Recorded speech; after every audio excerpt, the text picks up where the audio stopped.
segment, we have an interesting conversation here, and we're talking about the 2027 and Lagos Guber race. Joining us is Dr. Jide Johnson, communications expert, chief lecturer at the NIJ. Right now, conversations around the 2027 Lagos governorship race is beginning to gather momentum. And even though some people have said, it's been done quietly, I don't think that is the case. Political observers say the signals are already emerging. Yes, I'm going to start on that note. JJ. It's a pleasure to be with you this morning. Good morning. You're welcome. Is it true that, there are conversations around the 2027 Lagos Guber race as at today? Well, we can't see the posters. We can't see the flyers. I think that most of the actors are waiting for the oracle, particularly the ruling party. They are waiting for the oracle to speak before they drop the hat. You compare the gubernatorial race with the House of Rep, with the assembly election, you discover that there is serious activity, campaign and rally going at various local government constituency, local government ward level. But for the gubernatorial race in Lagos, particularly among the APC contenders and the other opposition, there seems not to be clear indication. So I think that they are waiting for the oracle to decide who will be the governor. The oracle. What is the oracle now? The oracle has always decided who will be the governor of Lagos. That's the practice. But unfortunately, for the ruling party, it does not. It has worked, but it has made them to do much more work beyond what the elections that they could have won easily. And if you check the last 3 cycle of election has become pretty difficult because one, primaries strengthen the party. Primaries raises the consciousness of the party. Primaries build the structure of the party. Primaries enable parties to test the popularity of their candidate and raise the consciousness of the involvement of every party member before the main election. But a situation whereby primaries are not conducted, it does not awaken the consciousness of the party, the party's machinery, and the party's ability to get out to vote of its members. And I can go down the memory lane. In 1999, the primaries between Asiwaju and late Funsho Williams was very intense, was very, very, very, very intense, that it was now down to 4 local government. At the end of the election, you need to check the result between the AD, the PDP, and APP that contested the election. Because the APC the AD then ran a primaries compared to PDP, which picked Sarumi. Then I can't recall the APP candidate. Then fast forward to 2003, when Asiwaju Bola Ahmed Tinubu sought re-election, the primaries was a bit limited. It was the only one. I was going to say there was almost no primaries. I can't remember the 60. It was a 60-year-old man that contested against him. The primaries that was done, and then you check out the result. It was a close contest between AC then, AD then, and PDP. Now you look at 2007. 2007, there were many candidates out of, I think 13 or 14 out of the cabinet members between 2000 and 2007 came out to contest the primaries in AC then, and before Fashola was picked through the primaries. And then you saw the performance of the party in the main election. So as far as I'm concerned, primary strengthens the party. It creates it awakens the consciousness of party members, which prepares them for the election. It's like you are doing training before the main match. You are doing training before the main match. But the situation whereby you stifle the primary, you weaken the get out to vote machinery of the party. And I hope their leaders can can take a key from this memory lane that I went through, that can take a key and allow the party, let the party members, not some select elders or few, gather together and say we have anointed this candidate. It does not help the party in the long run. The party might win the election, but they tend to struggle during the main election. Okay, you have said that the oracle has not spoken. Yeah. And let's leave it at that. But again, if I ask you as a Lagos resident, are there handwritings on the walls that you have read? What are the things you can see or perceive when you look at the perceptions of Lagos residents as regards this subject matter? Well, our focus will centrally be on the ruling party, which has been the party that has controlled the state affairs of our citizens. From all indication, there are two prominent candidates. When you look at this particular, you talk about the sitting deputy governor and the sitting deputy governor, which is Deputy Governor Hamzat, and then the former governor Akinwumi Ambode. This seems to be the two gladiators that, if you check the pulse of people, if you check the pulse of the leaders, GSC member, and then if you check the pulse of the people on the street, these are candidates that you're hearing their name. But unfortunately, you can't see their posters. Unlike House of Assembly, unlike House of Rep, even we can't even see the posters of senatorial senatorial candidates. And that's the level to which we have reduced democracy. If you reduce democracy to the level of candidates being picked either by governor council, governor advisory council, or by consensus arrangement, in the process you don't activate the trenches of democratic governance. It's like not putting to use the resources that you have for winning the election. So the third leg to that, I think someone also that has gone around is this guy that decamped from PDP that came to APC again, Jando. I don't know his full, I can't recall. So I can't recall his full name. Jide. Thank you for that. He's also another candidate. But the two major gladiators, and if you break it down by virtue of the political interest or political divide that exists between the APC in Lagos State, the Justice Forum, you have the Deputy Governor Hamzat, and then for the mandate, you have Akinwumi Ambode, and so on one hand you have Faliki projecting, Honorable Faliki from Ikeja projecting Hamzat. He was the one that first sent the tweet, and everybody fall in line. And then at one forum in Ikeja also, the Speaker of Lagos State House Assembly projected the candidate of Akinwumi Ambode. But all those ones, we are just still dancing on top of the water. Let's wait for the drama under the water. When the oracle speak, you see that every one of them will fall in line. If the oracle says that it is me, Jide Johnson, that we call the governor, don't worry. Okay, but do you think that Lagos voters are becoming more issue-driven in their decision-making rather than focusing on personalities? Well, how would voters be issue-driven when the issues... It is the primaries that enables the candidate to table their issue. It's what gives them the platform through which they project what they want to do. But in a situation whereby some leaders will gather and in their own wisdom think that, okay, they are the one that can anoint a candidate, there will be no issue. So it's personality driven. Like I've told you, we all go out. Look at, have you seen the poster of anybody contesting for governor? And the primaries will be conducted in next month in May. But you've seen the posters of House of Rep members. You've seen the poster of House of Assembly members. You've seen different kind of poster.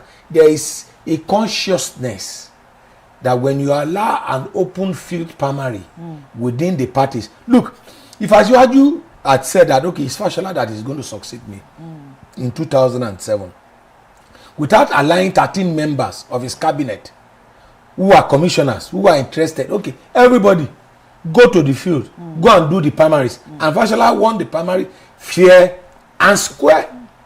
Are you with me? Now, even the one that Ambode won, Ambode contested in 2015. Ambode contested against, there was a primary at this stadium in Surulere, Teslim Balogun Stadium, himself and KOH, they contested the primary. So as far as I am concerned, my real counsel is allow the primaries to take place.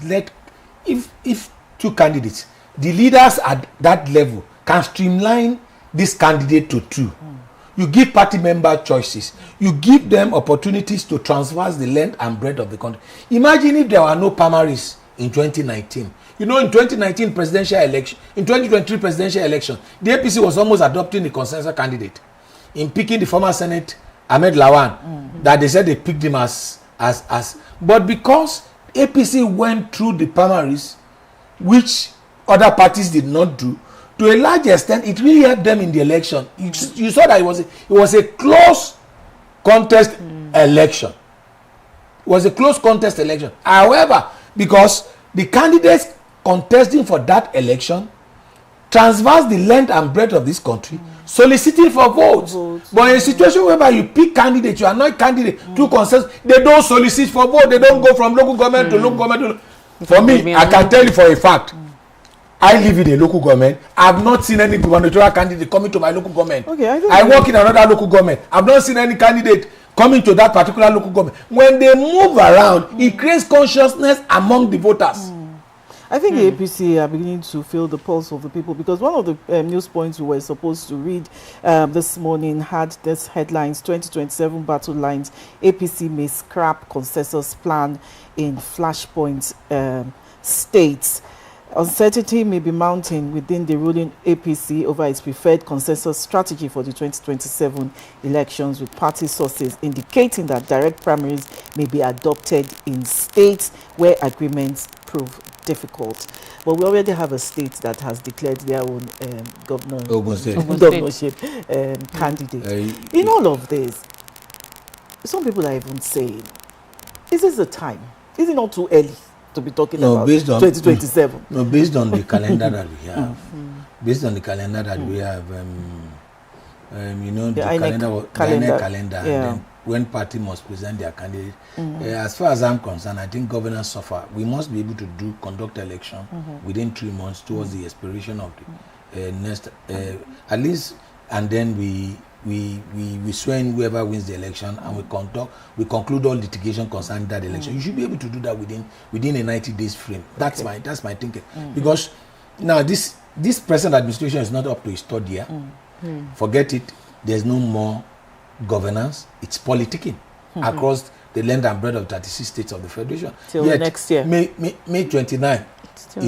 May 29 of this year will be the third anniversary of various administrations at the various state level. Even before that, May 29, we have started talking about. And so that cycle will keep going on and going on. At the end of the day, we focus more on politics other than policies. We focus more on campaign other than governance. And that's my take concerning this principle.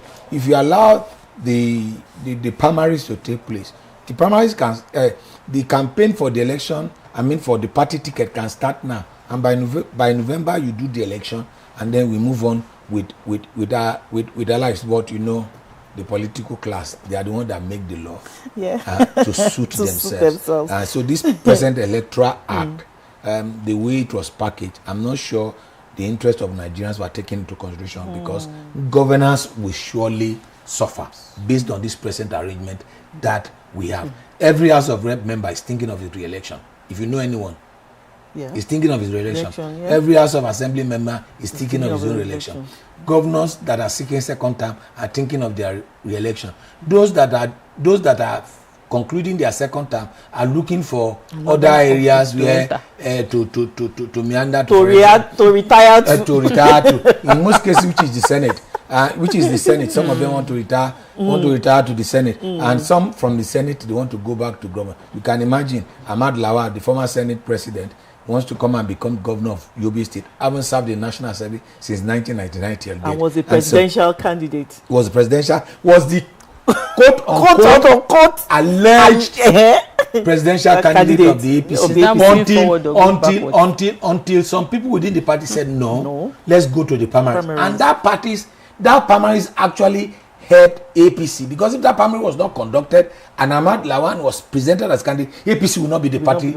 Will not be the party doing ruling the ruling party, ruling party. Just like the primaries helped AD in 1999 in Lagos, just like it helped AC in Lagos in 2007. Just like and it helped APC at the national level. I think primaries help parties. There's nothing that can substitute for a well-planned, structured primary. You know, one of the major reasons why the Democrat lost the election, the presidential election in 19 America. One, Joe Biden, who was the candidate that contested the primary, when he dropped out of the race, they just picked Kamala. So she didn't go through the rudiments. She didn't go through the rudiments of the primaries. As a result of that, she's not able to build a well-oiled structure.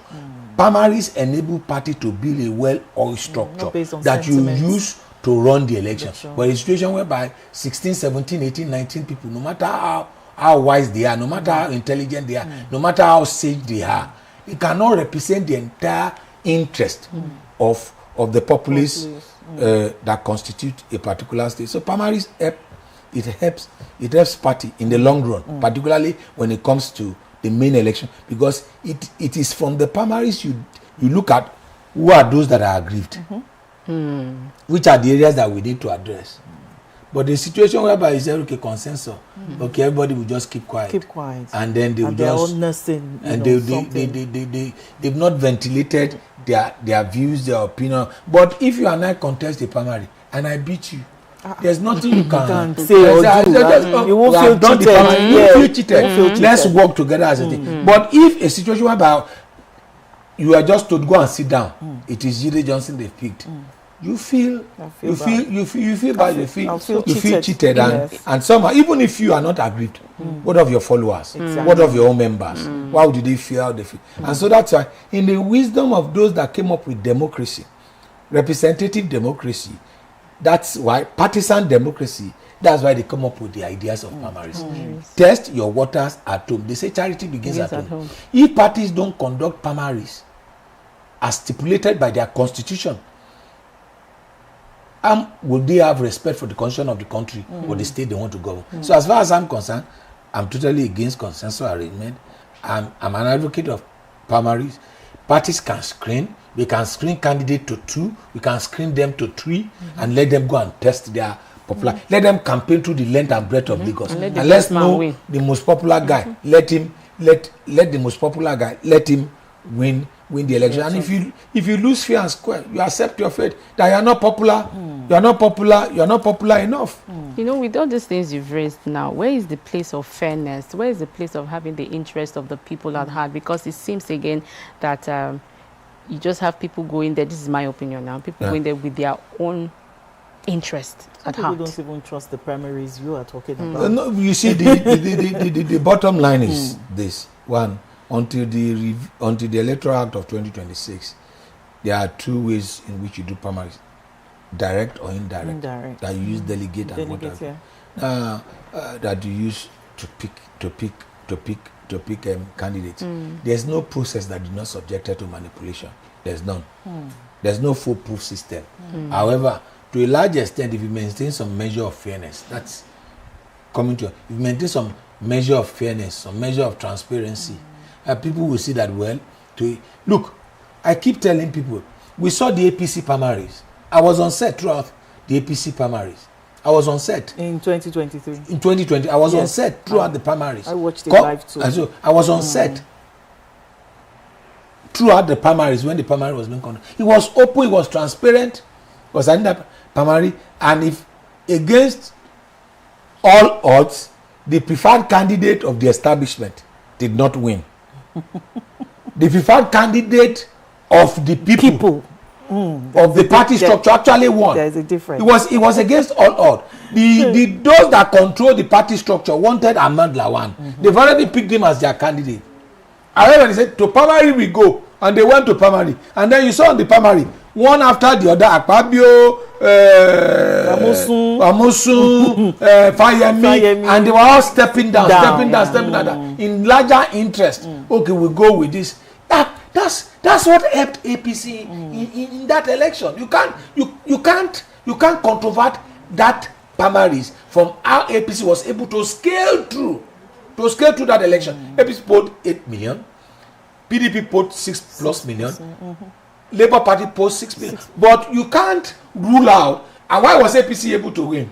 APC had votes, pocket of votes, had a spread across the length and breadth of Nigeria, because the president then as a candidate campaigned throughout the local government. But we have seen a situation whereby some people will sit in Abuja or they will sit in the Ikoyi and they will pick candidate for Lagos State. And we are wondering, why is it difficult to win election in Lagos State where you have candidates that has not gone to Badagry to campaign, he has not gone to Ekpe to campaign, he has not gone to Ikorodu to campaign, he has not gone to, when he becomes governor, how would he go to those places that he did not go to canvass for votes for to get the ticket? Now when he gets the ticket, does he need to go to those places? No. So if you really want to build democracy, if you really want to build this system, we must allow party primaries to take place.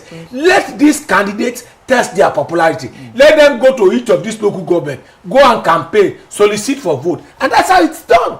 And that's how you galvanize your get out to vote, mechanism. That's how you get your get out to vote mechanism. Some of them have started consultations, but without naming names now. What qualities are already emerging in potential contenders?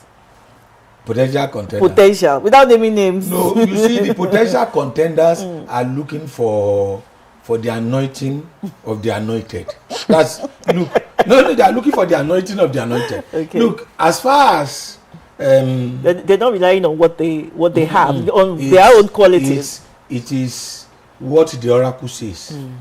Everybody will now fall in line with. I tell you, whatever you have heard concerning this candidate, concerning them, have we heard from the oracle? Oracle has not spoken. The oracle has not spoken with respect to. But as far as I'm concerned, if you ask my opinion, I'll say limit this candidate to 2, or limit them to 3. To 3. And give the party members. Let's test the popularity of this candidate among the members of your party. Let your party, the 3 you are picking for them are the ones that you have evaluated that are qualified. They are all your proteges. They are all your. You share the same ideology with you. They are all the people that you mentor. They are all the people. So select 3 or 2 maximum. Let's say 2. Trim them to 2 and let them go and test their popularity with your party members. And whoever emerges as a fair father of all, you have given everybody an opportunity to test their popularity with the party members or with the people. With the party members first. Okay. Party members first. That will decide what comes out. What comes out of the election. Okay, I want to talk about trending issue. Just this morning, this particular set of people were campaigning against the NBC directive to broadcasters. That's Amnesty, CSOs, flee NBC over directive to broadcasters. There was this press release by the NBC saying that broadcasters should be mindful, should be cautioned broadcasters against presenting opinions as fact or intimidating guests, misuse of platforms and other code breaches ahead of the 2027 general elections.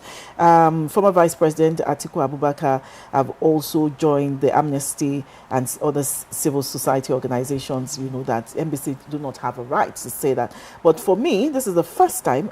This is not the first time the NBC will be issuing such. So why is it such a big deal now? I think that probably the language and the tone. A directive is different from an advisory note. I think what NBC should have sent should have been an advisory note to broadcast station to understand the sensitivity, this sensitive platform which they have because of the capacity to reach people beyond any other medium. So it will have come as an advisory note that broadcast station must understand that they have a responsibility, they have a role to always uphold the truth, speak about the ethical dimension, the ethical requirements, the ethical requirements of journalism, other than reading out a riot act. Are you getting my point? I think so. It's the tone, and like you said, this is not the first time NBC will be doing that. But I think NBC role should be advisory, and it should be advisory. When you say people should separate opinion from facts, we all know that those are the ethical requirements. But in journalism, anything under the news, basic news, is opinion, and opinions are free. Facts are sacred. Everybody is entitled to your own opinion. So if you publish an opinion that is defamatory, an opinion that impugns on the character of another person, you pay the consequences.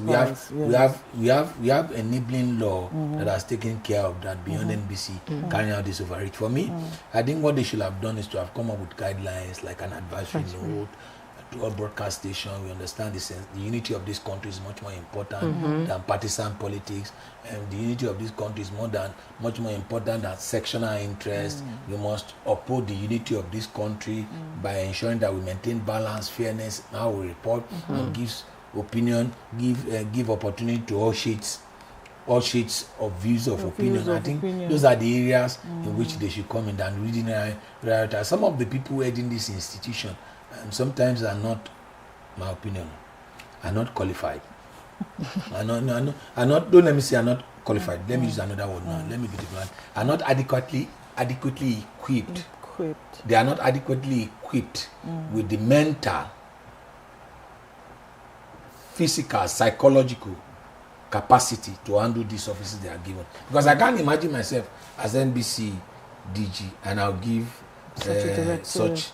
What I do is, I don't even need to issue that. I call all the heads of the station together. We have a meeting, we have a judge, we have. Let's talk about the interest of this nation. If we set this nation ablaze, where would we have to? Who are we going to broadcast to? And that will resonate more with everybody, that we have a responsibility, and it's a social responsibility. And I think that everybody will leave that meeting with an applause. Together in that meeting, with all the heads of radio station, broadcast, and whatever, together in that meeting, we'll come out with a framework that will guide. But sometimes these people operate as if they're under military regime, that you can just issue directive to people and direct them as if you are paying them or you are giving them like a village master kind of approach. And you don't need that approach in a democratic governance. If I say whatever I want to say and I impinge on the character, the court system are there, I feel the consequences of my action or inaction. So that's the way I see this particular issue. So they are the ones that play into the hands of those that are protesting, the Amnesty International and the rest of it. They make mountain out of a molehill, an issue which you can easily resolve. Could have managed better. Yeah, exactly. With meetings and whatever. That's why I said they do not have the psychological. They are not equipped. For some of the challenges that they're moving. Interesting Thank you conversation. Very much, Jide Johnson. It's always a delight to have you here. Yeah. It's morning delight. Okay.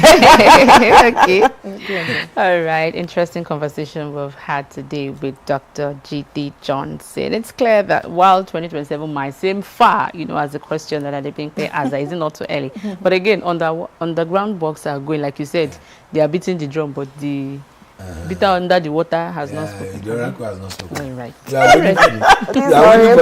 This oracle. Oracle will give direction. Yeah, exactly. Give direction. All right.